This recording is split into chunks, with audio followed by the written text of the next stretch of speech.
Hello, my name is Paul Kelly and I'm an associate of the Confederation of Cooperative Housing, delivering training as part of the 4 Million Homes programme.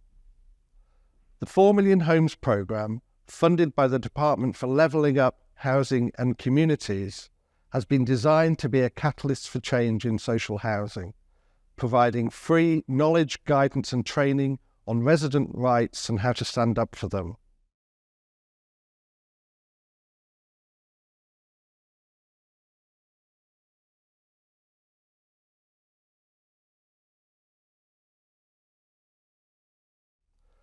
This first training session will explore your rights to engage and be heard by your landlord, whether that be a local council or a housing association. We hope this session is informative and that it will give you some key information which you can use to think about how you can engage better with your landlord. As an introduction, it's important to note that problems with your home or in your neighbourhood cannot be fixed if they are not reported to or if your landlord doesn't know about them. Some residents may find themselves not feeling confident to engage with a landlord or not being reached out to by their landlord. We hope this session gives you some tips and confidence on how to do this more effectively. And it's not just about having a voice, but making sure that your voice is heard by your landlord. As the head of housing services of one of the large London local authorities recently said, when asked what was the one thing which would improve housing services engagement with our residents, the most popular answer was listening to our views, our concerns, our complaints, our suggestions, followed by better communication.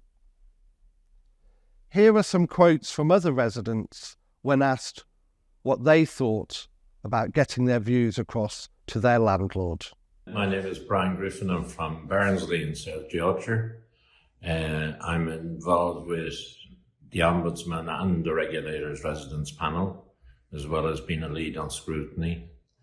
I think it's very important that residents have a say on the services they pay for and that are provided to them, and not just accepting as fait accompli what's given to them.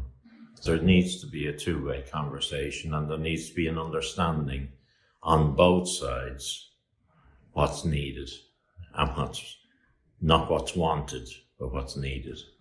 Jackie Clark. I'm a resident of Southern Housing. My community resident involvement stemmed back years ago when I was involved in a Housing Action Trust as a link worker. I was a volunteer. I was a resident board member, and then I was a resident director of Housing Action Trust, involved in all different aspects of housing. It was a time in my life which was really empowering, I think. I just seen how people have that involvement, my involvement with the landlord, I was able to support people, encourage people to access the services that the landlord had on offer. Then I went on to be a counsellor, community development worker, and all of this was through my initial involvement in resident involvement. But for me, I'm really passionate about it. In fact, I believe in it because I've seen my own life experience. I wouldn't have done the jobs I've done for the last 15 years if it wasn't for resident involvement, because I didn't have the confidence, didn't have the skills or anything. But by getting involved in my community, I just grew. Hi, my name is Mariam Curlier. I'm from Bradford. My landlord is in communities. The reason I think that resident involvement is important is because changes need to be made. We've been stagnant for too long, and the only way that we're going to make changes now is to keep pushing forward, telling and raising our voices, if you like, through the means that we have, to make changes so that we do have houses without damp and mould. We have houses which are free of litter. We have homes and communities which are working together with the housing associations and the council associations that deal with housing to make everything better. It's what we all want. We all want to live in a great place. We all want to feel safe. We all want to have clean areas, and we want to go home and not have not have mold or anything like that in your house that will cause illness. We all want good mental health, and this is the only way it's going to happen. Is for us to speak. I'm John Townend, a tenant from Barnsley Metropolitan Borough Council. It is important for residents and tenants to engage in a meaningful and correct way. They are the experts when it comes to knowing the conditions in their homes. To encourage housing associations to listen to what its tenants have to say, and then for them to act upon what those tenants have said, housing associations far too often simply do what they want and what they were going to do anyway, without taking a blind bit of notice of what their tenants have been telling them for years. Strength in numbers. If these are common issues that aren't being resolved, having more tenants coming together to raise awareness about it would be really positive. The tenants would feel more listened to with more voices. It only works if the points put forward are truly used as part of the decision-making process. So how can you get your views across where you live?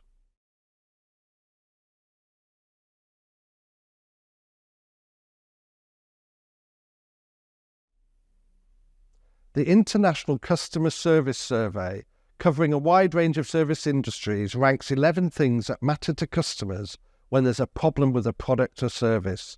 And this is really relevant to housing. Many people are surprised to see that fixing the source of a complaint, for example by repairing a faulty item, comes 7th. The top 6 are all about what might be regarded as a soft side of community relations. Speed, apology, treatment, acknowledgement, explanation, and assurance that the problem won't reoccur. How relevant is this to your housing and your experience as a tenant? In a recent survey of social housing residents across the whole of Wales, when people were asked about the sort of dialogue they want with their landlord, listening and building relationships came top of the list. Residents want to be properly informed and to have the chance to give their views. People said that trust and respect are fundamental and that these depend on the culture of the landlord organisation. Being successful in building trust and respect starts with the approach of staff and the leadership of the organisation. Maybe at this point, take a moment to think about how you would ensure your views are heard by your landlord and how open they are to hearing your views. To help you have better relationships with your landlord, it's important to understand how landlords make decisions.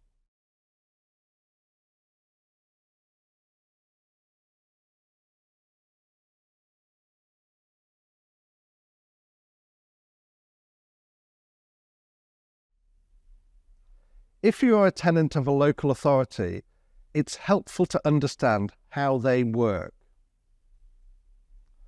Local councils, the most common type of local authority, are made up of councillors who are elected by the public in local elections. Councillors work with local people and partners, such as local businesses, to agree and deliver on local priorities. Most local authorities in England are run by a leader and cabinet from councillors of the majority party, or a coalition of partners in case of no overall political control. Most council services are mandatory. This means that the council must do them because they are under a duty to do so by law. Some council services and functions are discretionary. These are services a council can choose to provide, but they don't have to. They are varied, ranging from large economic regeneration projects at one end of the scale to the removal of wasp nests at the other. Local councils are usually responsible for the following main services: schools, social care, rubbish collection, recycling, council tax collection, housing, and planning applications. The full council, a meeting of all council members, is responsible for all decisions, but in practice most decisions are delegated to smaller groups of councillors, either through a cabinet system or a committee system or a combination of both. In councils that have a cabinet system, decisions are made by the councillor who has been appointed leader of the council or the elected mayor, along with the other councillors that they appoint to their cabinet. Councils that have a committee system work in a slightly different way. These councils still have an elected leader, but many decisions are made by committees. For example, they might have a housing committee, which are made up of councillors proportionate to their political party's representation in the council. Some councils have a hybrid of both cabinet and committee system. Council officers are staff members who are responsible for the day-to-day running of your council. Unlike councillors, they are not elected. Councils are usually run by a chief executive, senior management team, and individual members of staff who are usually responsible for certain issues, for example, a housing officer. Every council must publish details of when key decisions will be taken and papers of meetings, at least 5 working days beforehand. Minutes of meetings showing the decisions that were made.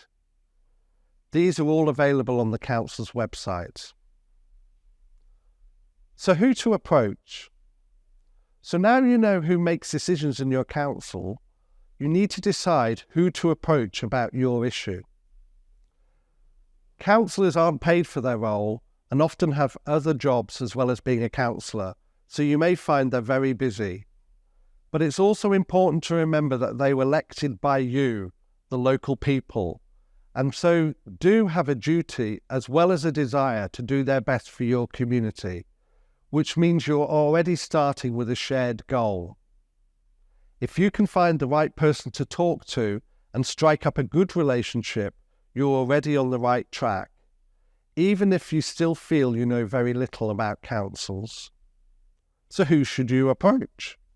Who you'll approach will depend on your council and whether you already have a pre-existing relationship with a councillor or a local council officer.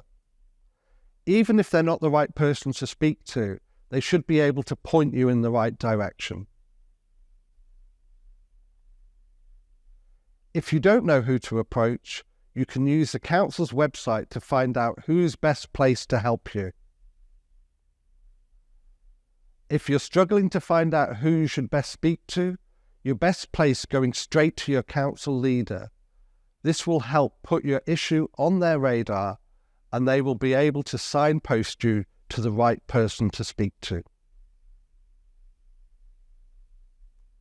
The key thing is to make contact. Even if it's not the right person initially, it's great to build up relationships and make contacts. You'll be able to find all the contact details for your local councillors on your council's website. If you are a housing association tenant, they operate differently from local councils. Housing associations are not-for-profit organisations set up to provide affordable homes and support local communities. They don't make profits for shareholders. Instead, they invest all the income they make into delivering on their social purpose. Housing associations generally run services for the communities that they work in. Many provide local people with training, advice, community hubs, youth schemes and apprenticeships. They work closely with local authorities and residents to help create a thriving environment for the community. Housing associations are run by a committee or board composed of volunteers.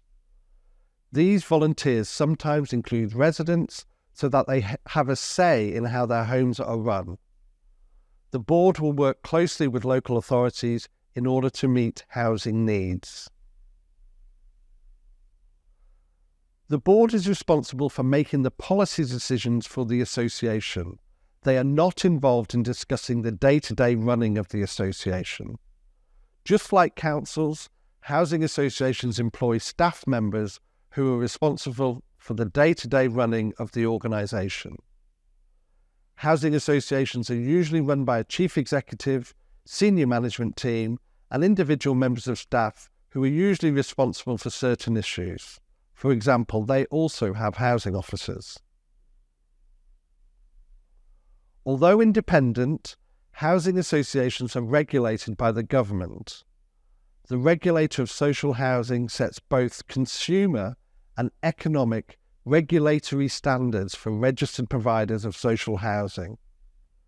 The regulator takes a proactive approach to regulating its economic standards with a particular focus on governance and financial viability.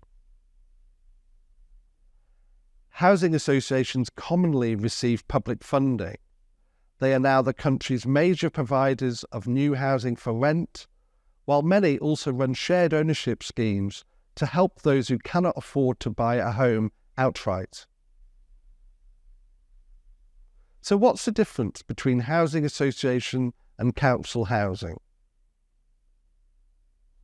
The main difference is that council housing is provided directly by the local government, while housing associations are private, not-for-profit companies. Housing associations are responsible for the provision and maintenance of the housing stock, with residents receiving financial support to rent or buy their home. Resident and community engagement. Trying to define community engagement may be as hard as the actual process of doing it. People use the term community engagement in many ways, and there are many different theories about how it can be delivered. So let's start with Wikipedia. Community engagement is a process where individuals and community benefit organisations build ongoing relationships for the purpose of applying a collective vision for the benefit of a community. Communities, as we generally like to think of them, consist of a group of people that share some kind of common bond. You can have a community of place, people living in the same area, or a community of interests, people sharing a belief, goal, or even hobby. At its most basic, however, communities deal with a group or set of people that share at least one common characteristic. This diagram, the engagement pyramid, outlines how people choose to get involved at different levels and how the numbers involved will decrease as the level increases, just like a pyramid. As in a physical pyramid, all levels must be supported, as each level of engagement depends on one another. Level 6 starts with supporting the capacity of the community to engage. Level 5 is about information giving. This maximises all forms of communication to keep residents informed. Level 4 is about consultation. It enters into dialogue with residents to assess issues, concerns, views and solutions to identify local priorities for action. Level 3 is about involvement, supporting opportunities for residents to participate in decision-making. Level 2 is about empowerment. The goal is to shift power, influence and responsibility into the hands of the community. And Level 1 is resident control. This is not business as usual. The aim is to support a strategy which provides opportunities for increased resident control of housing and neighbourhoods. Let's look at a bit more detail at community engagement. Put simply, community engagement is the participation of members of a community in assessing, planning, implementing, and evaluating solutions to problems that affect them. There's been a lot of theory written about community engagement, but for now let's start with the core building blocks. People get information about an issue. Consultation about that issue takes place within the community. People decide together what to do about the issue, and people act together to support a community initiative or solution. It is important to understand that community engagement seeks to help not just individuals, but the whole community. Community engagement can come in many shapes and sizes, but regardless of all the methods, the underlying goal, the benefit for a community, is the same. It is also important to emphasize that successful community engagement not only seeks to make one or two changes, but a series of sustainable changes that make a long-term difference. Successful community engagement means building bridges between communities that would otherwise never be made. It is in these bridges that the hope of beneficial change emerges and the success of community engagement is based. How to help residents influence work where you live. It's worth asking yourself and your neighbours some straight questions. What are we trying to achieve? What do we have to do to get there? Here are some things to think about to get you started. Talk to your neighbours in your area. Find out if other people are concerned about the same issues you are. Talk to as many people as you can in as many ways as possible. Think of what these might be. For example, a Facebook forum. Is help available from your landlord or other groups in the area, or is there a local residents association? Think of what help you might get where you live. The next steps include, where next do you take the issues you're thinking about? Your landlord, local councillor, leader of the council, or even your MP. Maybe you organise a public event or meeting where local people can present their views to those who make decisions. Decide what you want to do next. That's very important. There have recently been some key law changes that it's worth being made aware of. These changes should give you confidence that your voice is important in the housing world. A landmark Social Housing Act received royal assent on July the 20th of this year. This new government legislation is aimed at empowering residents to have their voices heard so that their landlords are held to account. The new law sets out 7 commitments that social housing residents should be able to expect from their landlord. These are to be safe in your home, to know how your landlord is performing, including on repairs, complaints and safety, and how it spends its money. To have your complaints dealt with promptly and fairly with access to a strong ombudsman. To be treated with respect, backed by a strong consumer regulator and improved consumer standards for tenants. To have your voice heard by your landlord. To have a good quality home and neighbourhood to live in, with your landlord keeping your home in good repair. The government will ensure social housing can support people to take their first step to ownership. The regulator to inspect organisations with over 1,000 homes at least once every 4 years to review compliance with the consumer standards. A strengthened housing ombudsman which allows tenants easier access and speeds up complaint resolution. A series of key performance indicators that landlords will be required to report against, with proposed satisfaction measures on repairs, safety, complaints, engagement, and neighbourhood management. A new accountable person for safety and consumer standards within each landlord. An expectation that tenants should be able to access key information from their landlord. An intention to tackle antisocial behaviour by clarifying the roles of different agencies and signposting who can support residents. We hope this session has given you some general information which you can use to think about the issues you face in your home and community. There are lots of other things you can do to get involved. Keep visiting our website, www.4millionhomes.org. We will be updating our guidance information regularly and advertising future events. Tell your friends to sign up to our mailing list too, so they can join in. Follow and like us on social media to get real-time updates on the programme, share and tag your friends too, and encourage your landlord to sign up to our supporters kit to promote the campaign. Above all, remember, this is your opportunity to be an agent of change for the social housing sector.